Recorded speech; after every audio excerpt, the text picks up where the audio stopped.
Hi everyone. मैंने आज के वीडियो के लिए कुछ ऐसे प्रैक्टिस क्वेश्चन सेलेक्ट किए हैं जिसकी वजह से आपका एवरेज टॉपिक का अच्छे से रिवीजन हो जाए। तो चलो स्टार्ट करते हैं। The average age of the father and elder son is 35 years. The average age of the father and younger son is 32 years. And the average age of two sons is 17 years. What is the average age of the father and the two sons? ये इस साल CAPF के exam में आया हुआ question है। तो चलो देखते हैं। हमको बोला है कि average age of father and elder son is 35 years। तो ये दोनों का जो टोटल होगा वो 35 मल्टीप्लाइड बाई 2 70, क्योंकि उनका एवरेज एज 35 है, राइट। तो F plus E is equal to 70। फिर average age of the father and younger son is 32। तो उनका और यंगर सन का जो एज होगा उसका टोटल होगा 32 का डबल, विच इज 64। और फिर उन्होंने बोला है कि average age of two sons is 17 years। तो फिर एल्डर सन और यंगर सन, इनका average is 17, so the total of their edges is 17 multiplied by 2 which is 34। तो ये तो पता है ना कि आपको ए और बी का जब एवरेज निकालते हो तो आप ये करते हो, राइट, और ये आपका एवरेज आता है। तो अगर आपको ए और बी दिया है तो इसका मतलब वो एवरेज का डबल है। अगर ये तीन लोगों का होगा तो ये ट्रिपल हो जाएगा, राइट। तो यही चीज़ हमने इधर यूज़ की है। फिर अभी क्या करते हैं कि ये पहले दो इक्वेशन है उनको ऐड करते हैं। F plus E is equal to 70 और F plus Y is equal to 64। Two F plus E plus Y is equal to 134। और फिर हमको बताया गया है कि ई प्लस वाई इज 34। तो two F is equal to 134 minus 34 which is equal to 100। तो एफ मतलब फादर का एज कितना हो गया, 100 बाई 2 50 ईयर्स आ गया फादर का एज। उनको पूछा है तीनों के एज का एवरेज क्या है। तो ये दोनों का टोटल है 34, फादर का एज है 50। तो फिर तीनों के एज का टोटल आएगा 50 प्लस 34 विच इज 84। और फिर वो तीनों का हमको एवरेज पूछा है तो एवरेज आ जाएगा 84 डिवाइडेड बाय तीन लोग 28। That's your answer, option C. देखो, अगर ये सब आपको algebra F Y E X Y use नहीं करना है तो आप ऐसे लॉजिकली देख सकते हो कि फादर, एल्डर सन और यंगर सन। तो फादर और एल्डर सन का टोटल है 35 ईयर्स, फादर और यंगर सन का टोटल है 32 ईयर्स, मतलब एवरेज है 32 ईयर्स। तो इसका टोटल हो जाएगा 70, ये दोनों के एज का, और इसका हो जाएगा 64। तो 70 प्लस 64 अगर करोगे तो वो आ जाएगा 134। लेकिन आपने इसको एक बार काउंट किया, इसको एक बार काउंट किया, लेकिन इसको दो बार काउंट किया, तो इसमें फादर का दो बार एज है। और हमको पता है कि ये दोनों का एज का टोटल है 17 मल्टीप्लाइड बाई 2 34। तो अगर हमने ये 134 में से ये 134 निकाल दिया तो हमको फादर के एज का डबल वैल्यू मिल जाएगा। अगर आपको अलजेब्रा अच्छी तरह से आता है तो आप फटाफट सॉल्व कर सकते हो, फिर ये सोचने का ज़रूरत नहीं है। लेकिन अगर नहीं आता हो तो फिर भी आप ये क्वेश्चन सॉल्व कर सकते हो। चलो नेक्स्ट देखते हैं। A batsman makes a score of 87 runs in the 17th innings and thus increases his average by 3. Find his average after 17th inning. Batting का एवरेज क्या होता है कि जितने इनिंग्स उन्होंने खेले उसमें कितने रन बनाए, और उसको डिवाइड किया जाता है नंबर ऑफ इनिंग्स थे। उन्होंने बोला है कि 17th इनिंग में बैट्समैन ने 87 रन बनाए, जिसकी वजह से उसका एवरेज 3 से बढ़ गया, और ये एवरेज है पूरे 17 इनिंग्स का। तो जब तक उसका 16 और 17 लेते हैं, ये 16th इनिंग्स है, ये 17th इनिंग्स है। लेट अस अस्यूम कि 16 इनिंग्स तक उनका एवरेज था x, और फिर अब वो 17 इनिंग के बाद बढ़ गया, बन गया x प्लस 3। तो 16 इनिंग्स में उन्होंने कितने रन्स बनाए? 16 इनिंग्स में उन्होंने बनाए 16 मल्टीप्लाइड बाय x। इधर में बनाए 17 इनिंग्स में बनाए 17 into x plus 3। x is the average of 16, और फिर ये 3 से बढ़ा हुआ x प्लस 3। और हमको बोला है कि ये दोनों का जो डिफरेंस है, मतलब 16 में जितने उन्होंने टोटल बनाए और 17 में जितने उन्होंने टोटल बनाए, उसमें डिफरेंस वही होगा जितने उन्होंने 17 इनिंग्स में बनाए, राइट। 17वें इनिंग में जब उन्होंने बैटिंग की तो उसमें उन्होंने जो रन बनाए वही तो ये दोनों का डिफरेंस होगा। तो फिर हम लोग अभी ये दोनों का डिफरेंस, क्योंकि ये डिफरेंस है 87 रन हमको पता है, तो हम ये दोनों का डिफरेंस निकालते हैं, राइट। यही एक इक्वेशन है। तो this is 17x plus 51 minus 16x is equal to 87। तो 17 माइनस 16 x आ गया और 87 माइनस 51 ये 36 आ गया। x का वैल्यू आ गया 36 which is nothing but his average in first 16 innings और 17 इनिंग्स का एवरेज होगा x प्लस 3। तो यही तो पूछा है कि average after 17th inning which is 36 plus 3 39। That's your answer option C. चलो नेक्स्ट देखते हैं। The average of x y and z is 60। तो 3 नंबर है, इनका एवरेज हमको बोला गया है कि 60 है।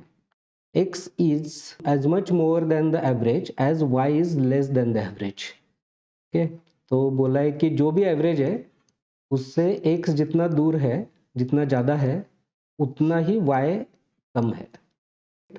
इसका मतलब है ये एवरेज हमको पता है ये है 60, तो ये 60 और ये x का जो डिफरेंस है और y और 60 का जो डिफरेंस है वो सेम है।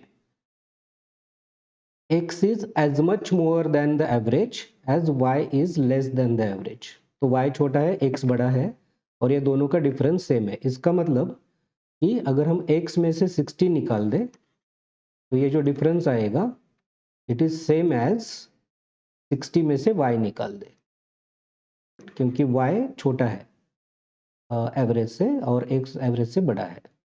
का मतलब है कि x plus Y is equal to 120। ये 60 इधर आके 120 बन गया, x प्लस वाई इज 120। अभी अपने को पूछा है कि z का वैल्यू क्या है। तो हमको पता है कि average of x y z is 60। तो x plus y plus z is equal to 60 multiplied by 3 which is 180।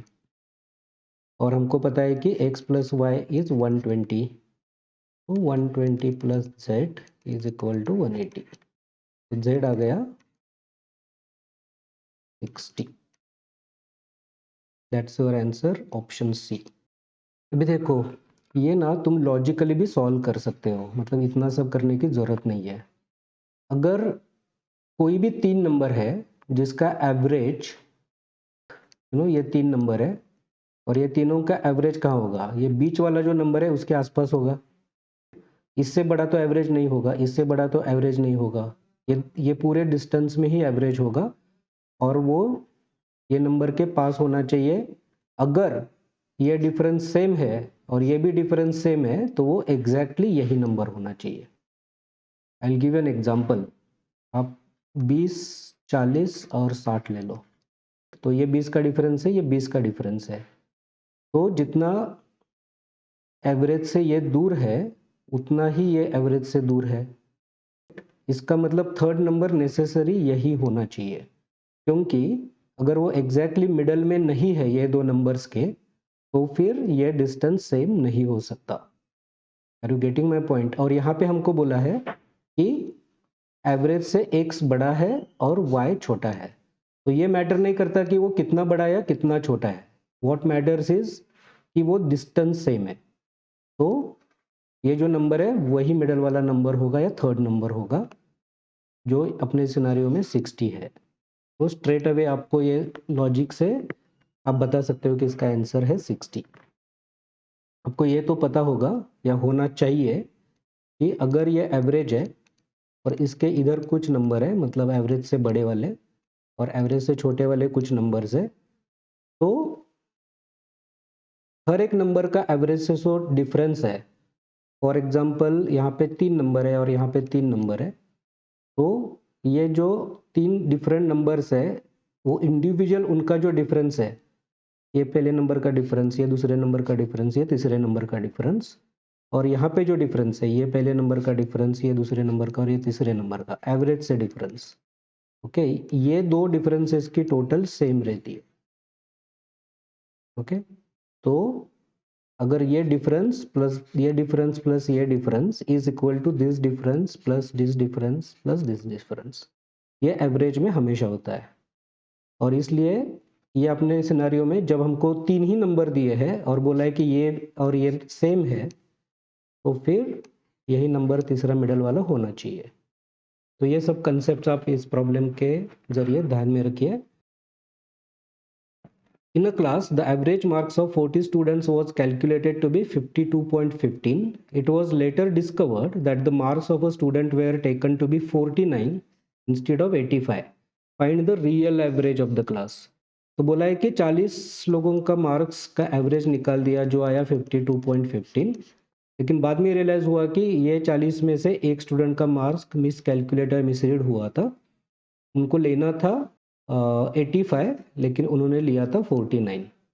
तो इसको हमको फिक्स करके रियल एवरेज निकालना है। तो हमको तो पता है कि अगर इनका सबका एवरेज 52.15 आया तो जो टोटल मार्क्स सबको मिला के मिलेंगे वो होंगे ये 2086 होंगे उनके टोटल मार्क्स। अभी हमको इसको फिक्स करना है। फिक्स कैसे करेंगे कि जो गलती हुई उसको सुधार देंगे। तो हमने गलती से 49 लिया था तो इसमें से 49 निकाल देंगे।